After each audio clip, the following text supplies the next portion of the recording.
بسم اللہ الرحمن الرحیم۔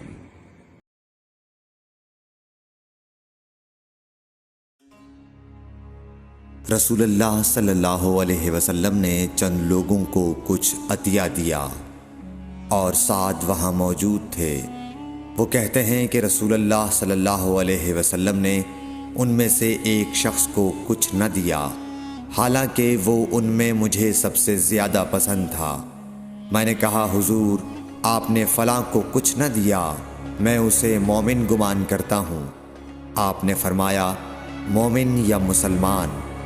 میں تھوڑی دیر چپ رہ کر پھر پہلی بات دہرانے لگا۔ حضور صلی اللہ علیہ وسلم نے بھی دوبارہ وہی جواب دیا۔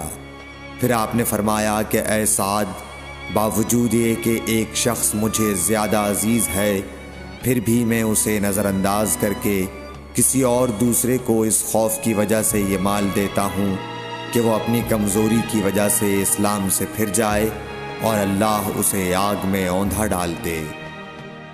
صحیح بخاری حدیث نمبر 27۔